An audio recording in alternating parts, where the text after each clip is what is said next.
அந்த கரூர் சம்பவம் உங்களை எந்த அளவுக்கு பாதிப்புக்கு? இப்போ அது கேட்கும்போது எனக்கு பேச்சு வரல. ஒரு பொறுப்பாளர் ஒருத்தர் ஃபோன் பண்ணார். ஆனால் இந்த மாதிரிண்ணே ஸ்டம்பைட் ஆகிடுச்சுண்ணா பார்த்தீங்களா 13 பேர் அப்படின்னு சொல்லிட்டு இருந்தோன்னா உடம்புல சில்லுன்னு ஆயிடுச்சு. 13, 18, 19, 20 அப்படி போயிட்டே இருக்குது. எனக்கு ஒன்றும் புரியல. ஒரு மனிதன் இவ்வளோ பெரிய ஒரு போர் படையை கட்டமைச்சு வராருன்னும் போது அவருக்கு என்ன கையில் கடிதம் கொண்டு அடிப்பாங்க. ஆனால் இதெல்லாம் நாங்கள் எதிர்பார்க்குறோம். உண்மையிலே இவங்கெல்லாம் சொல்கிறாங்க இல்லைங்களா, தற்கொலை கூட்டம் மரத்தை மேலே ஏறாங்க, அதெல்லாம் இல்லைங்க. அது பாசத்தின் மிகுதி. ஆனால் அது தப்பு தானே மரத்து மேலே. இப்போ ஒருத்தர் ஒரு மின்கம்பி மேலே ஏறி இருப்பார். லாஸ்ட் கூட்டத்தில் விஜய் தம்பி இறங்குப்பான்னு கெஞ்சி இருப்பார். லிட்டர்லி நம்மளோட உடம்புல இருக்க 10 வரலாம் ஒரே மாதிரி இருக்காது. ரேராக யாராவது ஒருத்தர் இப்படி இருப்பாங்க. அதை ஒரு கட்சியோடைய முத்திரையாக ஒரு பெயிண்ட் அடிக்கூடாது. இது அதிமுக எம்ஜிஆர் அப்பாவுக்கு நடந்திருக்கு, கருணாநிதி இருக்கும்போது திமுக நடந்திருக்கு, ராஜீவ்காந்தி இருக்கும்போது நடந்திருக்கு. ஒரு தலைவரை பார்க்கணும் அப்படின்னு சொல்லிட்டு பார்க்கறதுக்கு வாய்ப்பு இல்லைன்னும் போது எப்படியாவது அந்த முகத்தை ஒரு செகண்ட் பார்த்தலாமா சொல்லிட்டு யாரோ ஒருத்தர் 2 பேர் பண்ணுறது. இப்போ எப்படி இது நடந்தது? ரொம்ப மைண்ட் அப்செட் ஆயிடுச்சு. ஒன்றுமே புரியல. என்ன பண்ணுறது, அடுத்தது என்ன, எங்கள் கட்சி என்ன ஆச்சு, தலைவர் என்ன ஆச்சு, என்ன பண்ண போகிறாங்க? ஏன்னா நம்ம எதிர்க்கிறது சாதாரண ஆளுங்க கிடையாது. கடைசி தொண்டை உயிரோடு இருக்கிற வரைக்கும் எங்கள் தளபதியோட நிழலை கூட யாரும் நெருங்க முடியாது. சரி, இப்போ ஒரு ஹீரோவை நம்ம ரியல் லைஃப்பில் அவரை இவர் தான் நம்ம லைஃப் ஹீரோன்னு ஏற்றுக்கிறோம்ல. அப்போ நம்ம லைஃப்பில் எந்த மாதிரியான சேஞ்சஸ் வருது அவர்னால நம்ம வாழ்க்கையில்? இதெல்லாம் நிறைய விஷயம். நம்ம கோவத்தை குறைச்சிருக்கேன். ஓகே, கோவத்தை குறைச்சிருக்கேன். அவரால் அவரோட டைலாக் சொன்னல, உசுப்பேத்துறவங்கிட்ட 3, தடுப்பேத்துறவங்கிட்ட 3. அதே மாதிரி ஒரு நதி போயிட்டே இருக்கும் சொல்லுவார் தலைவர். அது மேலே குப்பையை கொட்டுறவங்க கொட்டுவாங்க, கல்லை வீசுறவங்க வீசுவாங்க. பட் அந்த நதி போயிட்டே இருக்குதுல்ல, அதோட இலக்கு ஏதோ விவசாய நிலத்துக்கு தண்ணி கொடுக்கணும், மக்களோட தாகத்தை தீர்க்கணும். கடல்லையும் போய் தண்ணி கலக்கலைன்னா டைலூஷன் ஆகாது, மீன்லாம் செத்துரும் உப்பு தண்ணி அதிகமாகி. ஸோ நிறைய அதோட கடமை நிறைய இருக்குது. என் மேலே இங்கே குப்பை ஒருத்தன் கொட்டிட்டான்னு சொல்லிட்டு அவனை திரும்பி பார்த்து அந்த நதி முறைச்சிட்டு இருந்துன்னு வச்சோங்களேன், அதோட கடமைகள் தடைப்பட்டுரும். இதை நான் புரிஞ்சுக்கிட்டேன். தலைவர் பேசுனதுக்கு அப்புறம் நிறைய விஷயம் புரிஞ்சுக்கிட்டேன். நான் நிறைய விஷயம் எனக்குள்ளே மாற்றிக்கிட்டு இருக்கேன். எல்லாரோட அன்பாக இருக்கணும், கொஞ்சம் பொலைட்டாக பேசணும், இதெல்லாம் மாற்றிக்கிட்டு இருக்கேன். அவரை பார்த்து நிறைய விஷயம் என்னோடய லைஃப் நல்லா இருக்குது. ஓகே, நீங்கள்? எனக்கு அவர் பிரச்சனை ஹேண்டில் பண்ணுற விதம். இப்போ ஒரு ஆடியோ லான்ச்லேயும் எனக்கு இந்த படத்தில் இவ்வளோ பிரச்சனை வந்தது, அவ்வளோ பிரச்சனை வந்ததுன்னு சொல்லிட்டு எங்கேயுமே ஒரு சின்ன விஷயம் கூட சொல்ல மாட்டார். என்ன வேணால் பண்ணுங்கள், என் ஃபேன்ஸ் அவன் மேலே கையை வைக்காதீங்க அப்படின்றதா சொல்லுவார்.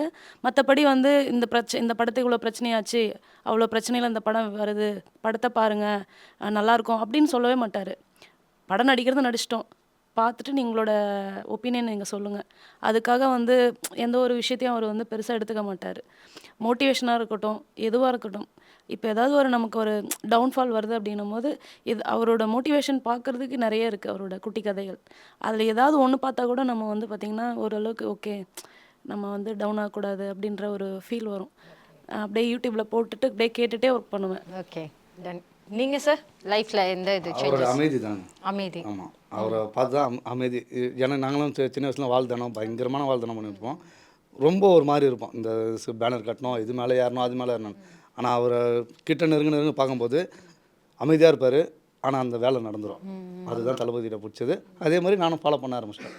எதுவுமே இதை பேசணும் அதை பேசணும்னா இல்லை, தளபதி என்ன பண்ணுறாரோ அதை ஃபாலோ பண்ணி போயிட்டே இருக்கணும் தான். நீங்கள் மேம்?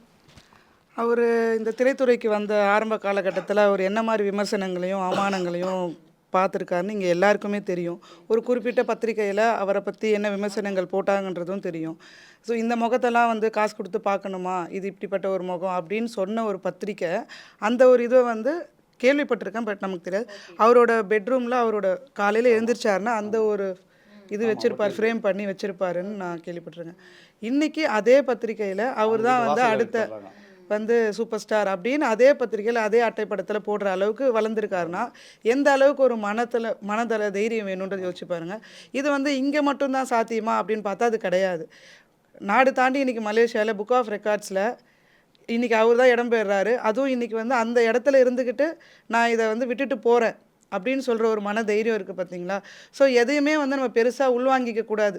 இன்றைக்கி ஒரு இடத்துல இருப்போம், அது இதுதான் நம்மளோட இது, அதுவே நமக்கு போதும் அப்படின்னு நம்ம நினச்சிடக்கூடாது. அதை தாண்டி அடுத்த கட்டத்துக்கு போகணும். ஸோ அவமானங்கள் வந்தாலும் நம்மளை யார் அவமானப்படுத்துனாங்களோ அந்த இடத்துல நாம் யாருன்னு காட்டணும் அப்படின்றத நான் அவர்கிட்ட தான் கற்றுக்கிட்டேன். இதை நான் லைஃப்லேயும் ஃபாலோ பண்ணுறேன்.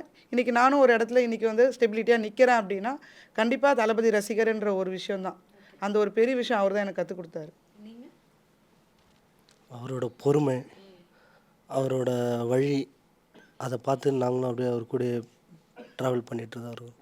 அவரோட பொறுமை தான் எங்களோட ட்ராவல். சரி, அவர் பாடினதுல ஃபேவரட் சாங் உங்ககிட்ட இருந்து? நிறைய இருக்கு. எது சொல்றது, எனக்கு 90s சாங் ரொம்ப பிடிக்கும் அவரோடது. 90ஸ்ல வந்த சாங் வந்து இந்த பாடலை பாடிக்கொண்டிருப்பவர் உங்கள் விஜய். எஸ், அந்த பாட்டு கீழே தேவா படத்துல விஜயண்ணா பாடின பாட்டு எல்லாமே எனக்கு ரொம்ப பிடிக்கும். செந்தூர பாண்டியில வர பாட்டு, அப்புறம் அதெல்லாம் நான் அடிக்கடி போட்டு பார்ப்பேன். போட்டுட்டு ஃபர்ஸ்ட் அந்த மாதிரி அந்த 90ஸ்ல இருந்தா வருவேன்னு. இப்போ வர சாங்கை விட எனக்கு 90ஸ்ல வர சாங் வந்து பாத்தீங்கன்னா அவ்வளோ ஸ்வாகு, அந்த லுக்கு எல்லாம் செமையா இருக்கும். அப்புறம் வந்து பாத்தீங்கன்னா காதலுக்கு மரியாதை அந்த சாங், ஒரு சாங் எல்லா சாங்குமே வந்து ஹிட்டு தான். அவரது எந்த பாட்டு வந்து ஹிட் ஆகலன்னு சொல்றீங்க, எல்லா பாட்டும் ஹிட்டு தான். அதுவும் அவர் பாடுற சாங்கு, அந்த அவரோட அந்த வாய்ஸ் வந்து பாத்தீங்கன்னா அவ்வளோ மெல்ட்டிங், அப்படியே மெல்ட் ஆயிடும். என்ன வாய்ஸ் தான் இது அப்படின்ற மாதிரி. உங்களுக்கு சார் அவர் பாடின பாட்டில் பார்த்தீங்கன்னா அவர் அதிகமாக வந்து மேடையில் ஒரு பாட்டு பாடுவார். அவர் அது பாடும்போதே பார்க்கறது ஒரு சிரிப்பாக இருக்கும். ஏ பாப்பா நீ கொஞ்சம் நெல்லு கையை வர இப்படி வச்சுப்பா, ரொம்ப க்யூட்டாக ஒரு குட்டிக்கு அந்த மேடையில் பெர்ஃபார்ம் பண்ணுற மாதிரி இருக்கும்.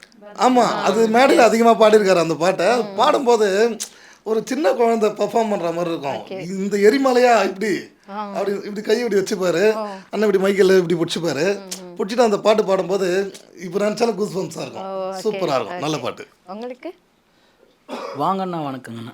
ஓகே, அது பாட்டு ஸ்டார்டிங்கே வேற மாதிரி இருக்கும். தலைவர் பயங்கரமாக ஆரம்பிப்பாப்புல. அந்த பீக்கில் எங்களுக்கான அந்த சாங் லைனும் எங்களுக்குலாம் நல்ல இதுவாக இருந்தது, நல்லா பயங்கரமாக இருக்கும். ஃபுல்லாக நிறைய லைன்ஸ் அதில் பாடியிருப்பார் அந்த பாட்டில் தான். மொதல்ல பாதியில் எடுப்பாங்க, அதில் நிறைய லைன்ஸ் ஃபுல்லாக பாடியிருப்பார். அந்த பாட்டு ரொம்ப பிடிக்கும். ஓகே, உங்களுக்கு? எனக்கு வந்து அவராக தான் அந்த உங்கள் விஜய் அந்த இந்த பாடலை பாடி அதை பார்க்கறதுக்கே ஒரு சந்தோஷம் தான். நடுவில் அவர் வந்து கொஞ்சம் ஸ்டாப் பண்ணிட்டார், சினிமாவில் பாட வேண்டாம் அப்படின்னு சொல்லிட்டு வெறும் அந்த நடிப்பில் மட்டுமே ஃபோக்கஸ் பண்ண ஆரம்பித்தார். அப்படி இருக்க காலகட்டத்தில் பார்த்தீங்கன்னா ஆரிஜரை தான் மறுபடியும் நீங்கள் பாடணும் கூகுள் அதுலேயும் பார்த்தீங்கன்னா குறிப்பிட்டு, ஏன்னா அந்த சாங் வந்து ஃபுல்லாக வெஸ்டர்னைஸாக இருக்கும். ஸோ தளபதி இப்படியும் பாடுவாரா அப்படின்னு சொல்லிட்டு நமக்கே ஆச்சரியமாக இருந்தது. அந்த பாட்டுக்கு அவர் அவார்டுமே வாங்கியிருந்தார். ஸோ அதுக்கப்புறம் பார்த்தீங்கன்னா அனிருத் வந்து கம்பல்சரி முடியாதுன்னா நீங்கள் என் படத்தில் ஒரு பாடியாகணும், அப்புறம் செல்ஃபி ஃபுல்லாக, அதுக்கப்புறம் கொடுத்த எல்லா பாட்டுமே ஹிட்டு தான். ஸோ அந்த கூகுள் வந்து ரொம்ப டிஃப்ரெண்ட்டாக இருக்கும். ஒரு ப்ரொஃபஷனல் வந்து அவர் வேற மாதிரியும் பாடியிருக்காரு, நிறைய அந்த குத்து பாட்டு அதெல்லாம் பாடியிருக்காரு. இது பரவாயில்ல, இந்த ஜானரும் தளபதி பாடுவாரா அப்படின்ற ஒரு ஆச்சரியத்தை கொடுத்தது. உங்களுக்கு சார்? எனக்கு அம்மாவும் அண்ணனும் பாடின பாடம் அதான் தொட்டப்பட்ட ரொட்டு மல்ல முட்டை விஷ்ணு மூவி. ஆமாம் விஷ்ணு மூவில ரெண்டு பேருமே அம்மா பையங்கிறது இருக்காது, அதுதான் அவருடைய இது. எனக்கு அப்பத்துலேருந்து நான் கேட்டுட்டு தான் இருப்பேன். பக்கா 90s கிட்ஸ் கூட உட்கார்ந்திருக்கேன் நானு. உங்களுக்கு? அதுதான் மேடம், இந்த வட்ட ரோட்டு மேலே முட்டை போட்டு தொட்டப்பட்ட ரோட்டு மேல. ஓகே, எனக்கு அந்த சாங் ரொம்ப பிடிக்கும். Okay, done. Okay, fine. அப்போ இப்போ ஜனநாயகனுடைய ஆடியோ லான்ச்சில் இவங்க பாடிந்தாங்கல்ல, சோபா மேம் வந்து, அந்த மூமெண்ட் உங்களுக்கு எப்படி இருந்துச்சு? ஆக்சுவலாக பார்த்தீங்கன்னா இந்த மலேசியா ஈவெண்ட்டை பொறுத்த வரைக்கும் அரசியல் எதுவுமே இருக்கக்கூடாது, அந்த ஸ்கார்ஃப் கொண்டு வரக்கூடாது, நீங்கள் கொடி கொண்டு வரக்கூடாது, அதை பற்றின எந்த பேச்சும் இருக்கக்கூடாதுன்னு தெளிவாக சொல்லிட்டாங்க. ஆனால் அவங்க அம்மா இருக்காங்க பாருங்கள், எங்கள் தளபதிக்கு மேலே அப்படின்றது இப்போ தான் புரியுது. ஒரு லைனை பாடி நீங்கள் என்ன அரசியல் பேசக்கூடாது, இருந்தாங்க மொத்த அரசியலும் இந்த ஒரு லைனில் பாடி முடிச்சுட்டு போகிறேன்னு சொல்லிட்டு பாடிட்டு போயிட்டாங்க. தளபதி எல்லாத்துக்கும் அமைதியாக இருந்தனால அவங்க அம்மா பாடும்போது மட்டும் அப்படி ஒரு சிரிப்பு, அவருக்குள்ளே அப்படி ஒரு எமோஷன், அந்த பாண்டிங் அப்படி தான் தெரியுது. ஸோ ரொம்ப சூப்பராக இருந்தது. ஸோ இப்போவுமே அந்த ஆடியோ லான்ச்னா டிவியில் உட்காந்து பார்க்கறது அதெல்லாம் இருக்கு. சப்போஸ் மலேசியாவில் நடக்காம இங்கே நடந்திருந்தா எல்லாரும் கிளம்பி இவ்வளோ பேர் போயிருப்பாங்கன்னு தெரியாது. Okay, fine. ஓகே. ஆக்சுவலி இப்போ விஜய் சார் படத்துக்கு சில பேர் வந்து சில விசித்திரமான சில விஷயங்கள் பண்ணியிருப்பாங்கல்ல, நடந்தே வந்து கோவிலுக்கு போகிறேன், விரதம் இருக்கேன், சம்திங் அது மாதிரி ஏதாவது? ஹரி, உசைன், இவங்க ரெண்டு பேரும் தலைவரை வந்து அவரும் இவருமா? ஆமாம் அவங்க 2 பேரும் ஓகே. வேலாயுதம் படம், வேலாயுதம் படத்துக்கு தலைவரை பார்க்கணும்னு சொல்லிட்டு ஒரு பிளானு. என்ன பண்ணியாவது பார்த்தணும் அப்படின்னு சொல்லிட்டு என்ன பண்ணுறாங்க, 2 பேரும் மொட்டை அடித்து காவடி தூக்கி பாலாபிஷேகம் பால் காவடி தூக்கி அந்த தேட்டர் பெட்டி இருக்கு இல்லைங்களா, தலை மேல வச்சு டான்ஸ் ஆடின்னு இன்னைக்கும் யூடியூப்ல இருக்குது. அப்படி இன்னைக்கு யூடியூப்ல கிட்டத்தட்ட இருக்குது. அதுவே ஒரு 10 வருஷத்துக்கு மேல ஆச்சுங்களே. ஜாஸ்தி ஆகுது வேலாயுதம் படத்துல. அப்போ தலைவர் கூப்பிட்டு அந்த ஃபோட்டோ மொட்டை அடிச்சு போட்டோ இருக்குமே, தலைவர் கூப்பிட்டு கூட வச்சு எதுக்கு மொட்டைலாம் அடிச்சுன்னு என்ன பார்க்கணும் வந்து பார்க்க வேண்டியது தானே, காதை பிடிச்சி திரு மொட்டைலாம் ஏன் அடிச்ச. இப்போ ஒரு அந்த உரிமை இருக்குமா அவர்கிட்ட? இப்ப நீங்க ரொம்ப உரிமைங்க அவர் வந்து மொட்டை அடிச்சுட்டு நான் மொட்டை அடிச்சுட்டு போய் நிற்கிறேன் சைதை ஏன் அப்படியே ஒரு மாதிரி ஒரு ஃப்ரெண்டு ஒரு அண்ணன் எப்படி பேசுவாங்க, ஒரு அப்பா எப்படி பேசுவாங்க, அந்த மாதிரி எதுக்கு மொட்டைலாம் அடிக்கிறேன், காதை பிடிச்சி திரு அண்ணா காதையே வேணாம் வெட்டிக்கிறேன் நான் உங்களுக்கு சுமார் அப்படின்னாரு அண்ணனே. ரொம்ப ரொம்ப உரிமை எடுத்துப்பாரு. அது இன்றைக்கி யூடியூப்பில் இருக்கும். அவங்க அந்த தேட்டரில் பாக்ஸ் எடுத்துகிட்டு வந்த உதயம் தேட்டரில் பயங்கரமாக இப்போ செலிப்ரேட் பண்ணியிருந்தாங்க. அதுக்கப்புறம் ஆக்சுவலாக இப்போ யூடியூப்பில் பார்த்தீங்கன்னா தலைவரோட ஃபஸ்ட்டு அந்த நாகப்பட்டினம் கூட்டம், சேலம் கூட்டம், அதுக்கப்புறம் மதுரை கூட்டம், எல்லாத்துலேயுமே வந்து ஹரி வந்து பக்கத்தில் சஃபாரி எஸ்கார்டாக இருந்திருக்காரு. எஸ்கார்டுன்றதை விட அண்ணன் கூடயே இருக்கணும், அண்ணனை பார்த்துட்டே இருக்கணும். அதுக்காக தான் அந்த வேலைக்கே போனது. ஆமாம், வேலைன்னு சொல்ல முடியாது, ஒரு ரசிகனாக இருந்து அந்த இடத்துக்கு நான் போய் உக்காந்தேன். இந்த மாதிரி ஒரு ஒரு அண்ணன் பார்த்துட்டே இருக்கணும் எனி டைம். இப்போ பேசுகிறாரா, மைக் எடுக்கிறாரா, இது பண்ணுறாரா, பார்க்குறாரா, அதெல்லாம் பார்த்துட்டே இருக்கணும் அவர் கூட. சரி, இப்போ இவ்வளோ தூரம் ஒரு அளவிடாத அன்பு வச்சுருக்கீங்கல்ல, அந்த கரூர் சம்பவம் உங்களை எந்த அளவுக்கு பாதிப்புக்கு? ஒரு இப்போ அது கேட்கும்போது எனக்கு பேச்சு வரல. அப்போ அந்த டைமில் ஒரு அவரோட எல்லாம் 5வது கூட்டம், அது தொடர்ந்து பார்த்துருக்கோம், அது 6வது கூட்டம் சரிங்களா. அது முடிஞ்ச உடனே அவ்வளோ சந்தோஷம். அண்ணன் வந்து ஒரு எக்ஸ் மினிஸ்டரை பங்கம் பண்ணியிருப்பார். அதில் அதை வச்சு நாங்கள்லாம் கிண்டல் பண்ணி என் பொண்ணு எல்லோரும் வீட்டில் ஒரு சிரிச்சின்னு ஜாலியாக பேசிகிட்டு இருக்கோம். எங்கள் கட்சியில் வந்து ஒருத்தர் ஃபோன் பண்ணுறாரு, ஒரு பொறுப்பாளர் ஒருத்தர் ஃபோன் பண்ணுறாரு. ஆனால் இந்த மாதிரி என்ன ஸ்டம்பைட் ஆகிடுச்சுண்ணா பார்த்தீங்களா அப்படின்ட்டு. என்னப்பா சொல்கிறேன்னு போட்டுனா 13 பேர் அப்படின்னு சொல்லிட்டு வந்தோம்னா உடம்புலாம் சில்லுன்னு ஆயிடுச்சு. என்னம்மா அது அப்படின்னு பார்க்கணும், 13, 18, 19, 20 அப்படி போயிட்டே இருக்குது. எனக்கு ஒன்றும் புரியல, என்னடா அது ஏதோ ஒரு விஷயம் நடந்திருக்கு. ஏன்னா அதுக்கான வாய்ப்பு இல்லை. ஏன்னா நாங்கள் ரெகுலராக போயிட்டுருக்கோம், பார்த்துட்டு இருக்கிறதால ஒரு ஆர்கனைஸ்டு ஆர்மி எங்களுது. உண்மையிலே இவங்கெல்லாம் சொல்கிறாங்க இல்லைங்களா, தற்கொலை கூட்டம் மரத்து மேலே ஏறாங்க, அதெல்லாம் இல்லைங்க, அது பாசத்தின் மிகுதி. ஆனால் அது தப்பு தானே மரத்து மேலே. இப்போ ஒருத்தர் வந்து ஒரு மின்கம்பி மேலே ஏறி இருப்பார், லாஸ்ட் கூட்டத்தில் விஜய் வந்து தம்பி இறங்குப்பான்னு கெஞ்சி இருப்பார் லிட்டர்லி. நம்மளோட உடம்புல இருக்க 10 விரலும் ஒரே மாதிரி இருக்காது. ஓகே, நான் ரேராக யாராவது ஒருத்தர் இப்படி இருப்பாங்க. அதை வந்து ஒரு கட்சியோடைய முத்திரையாக ஒரு பெயிண்ட் அடிக்கூடாது. இது அதிமுகவில் எம்ஜிஆரை பார்க்க நடந்திருக்கு, கருணாநிதி இருக்கும்போது திமுகவில் நடந்திருக்கு, ராஜீவ்காந்தி இருக்கும்போது நடந்திருக்கு.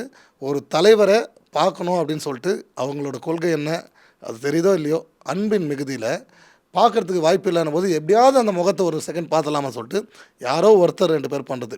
மற்றபடி பார்த்திங்கன்னா ரொம்ப ஆர்கனைஸ்டு ஆர்மி எங்களுது.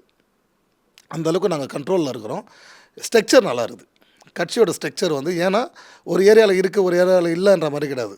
தமிழக வெற்றி கழகமாக மாறின பிறகு 234 தொகுதியிலையும் எல்லா வார்டுலையும் கிட்டத்தட்ட 7000 வார்டுலேயும் அந்த ஒரு சிஸ்டமாக இருக்குது. அப்போது எப்படி இது நடந்தது? ஸோ ஏதாவது ஒரு விஷயம் நடந்ததுன்னா நான் எங்களை ரொம்ப மைண்ட் அப்செட் ஆகிடுச்சு. ஒன்றுமே புரியல, என்ன பண்ணுறது, அடுத்தது என்ன, எங்கள் கட்சி என்ன ஆச்சு, தலைவர் என்ன ஆச்சு, என்ன பண்ண போகிறாங்க. ஏன்னா நம்ம எதிர்க்கிறது வந்து சாதாரண ஆளுங்க கிடையாது. ரொம்ப வருஷமாக அரசியலில் எல்லா விதமான டாக்டிக்ஸும் கையில் வச்சுருக்கிறவங்க. மெயினாக பணம், பதவி, அதிகாரம் எல்லாத்தையும் கையில் வச்சுருக்கிற ஒருத்தரை எதிர்த்து ஒரு மனிதன் இவ்வளோ பெரிய ஒரு போர் படையை கட்டமைச்சு வராருன்னும் போது அவருக்கு என்ன கையில் கட்டிதான் கொண்டு அடிப்பாங்க. ஆனால் இதெல்லாம் நாங்கள் எதிர்பார்க்கல. இது வந்து எங்களுக்கு மனசளவில் ரொம்ப வேதனை ஆயிடுச்சு. அண்ணனை அரெஸ்ட் பண்ண போகிறாங்க அப்படின்னு சொல்லிட்டு ஒரு விஷயம் வருது. ஒரு ஹரிதான் அங்கேருந்து ஃபோன் பண்ணுறாரு. ஆனால் அது மாதிரி போலீஸ் வந்து ஃபுல்லாக இறங்கியிருக்கிறாங்க அப்படின்னா நீலாங்கரை வீட்டில் தலைவர் வீட்டாண்ட போலீஸ் வந்து ஃபுல்லாக இறங்கியிருக்கிறாங்கன்னு சொல்லிட்டு. அப்போது நைட்டு ஒரு 11:30 மணி இருக்கும். யார் யார் வராங்க, 12 மணி இருக்கும். யார் யார் வராங்கன்ற நம்ம எல்லாரையெல்லாம் கூப்பிட முடியாது. அந்த டைமில் யார் யார் ஃபோன் எடுக்கிறாங்களோ ஒரு 5-6 பேருக்கு ஃபோன் பண்ணிவிட்டு கொடியெல்லாம் எடுத்துகிட்டு வாங்க, நம்ம கூட அரெஸ்ட் ஆகிடுவோம். தலைவர் கூட ஜெயிலுக்கு போனால் கூட அவரை நாங்கள் பார்த்துக்கணுங்க, புரியுதுங்களா? அப்படி ஒரு விஷயத்துக்காக தான் நாங்கள் போனோம். முனையிலே வந்து இன்ஸ்பெக்டரு, எஸ்ஐ எல்லாருமே வந்து எங்களை தடுத்து நிறுத்துகிறாங்க. எதுக்காக போகிறீங்கன்னும் போது இந்த மாதிரி ஒரு விஷயம் ஆயிருக்கு, அண்ணன் கரூர்லேருந்து கிளம்பி இங்கே வந்துட்டார், அவரை நாங்கள் பார்க்க போகிறோம், அவர் மனசளவில் பாதிக்கப்பட்டிருப்பார், அவர் நாங்கள் பார்க்க போகிறோம்னு சொல்லும்போது இல்லை பெர்மிஷன் இல்லை அப்படின்னு சொல்கிறாங்க. ஏன் சார் பெர்மிஷன் இல்லை? ஏன்னா நான் தான் சொன்னேன் இல்லைங்களா, நம்ம யாரை எதிர்த்து போரிடுறோமோ அவங்க சாதாரண ஆள் கிடையாது. அவங்க பல ஆண்டுகளாக வந்து இந்த ஒரு விஷயத்திலே ஊர்னவங்க. ஸோ அவங்க எந்த மாதிரியான முன்னெடுப்பு எடுப்பாங்கன்றதை ஓரளவுக்கு கெஸ் பண்ண முடியும்ல. ஸோ யாரையாவது ஒரு கும்பலை வச்சு வீட்டாண்ட அசிங்கப்படுத்தலாம், இல்லை டிபார்ட்மெண்ட்டை வச்சு அவரை விசாரிக்கிற மாதிரி ஒரு விஷயம்னா அது எதுக்குமே வந்து நாங்கள் கடைசி தொண்டை உயிரோடு இருக்கிற வரைக்கும் எங்கள் தளபதியோட நிழலை கூட யாரும் நெருங்க முடியாதுன்றதை நாங்கள் அஷ்யூர் பண்ணணும். அதனால தான் நாங்கள் அங்கே போகிறோம். எங்களை தடுக்கிறாங்க. அப்போ நாங்கள் கேட்டோம், இங்கே 144 போட்டிருக்காங்களா, ஆர்டர் இருந்தால் கொடுங்க. அப்படி இல்லைன்ற பட்சத்தில் என் தலைவர் வீட்டாண்ட போகிறதுக்கு எனக்கு அரசியல் அமைப்பு சட்டத்தில் எல்லா உரிமையும் அம்பேத்கர் வாங்கி கொடுத்துருக்காரு. எங்களை நீங்கள் தடுக்க முடியாதுன்னு சொல்லி நாங்கள் அவர் வீட்டு வாசலில் போய் உட்காரோம்.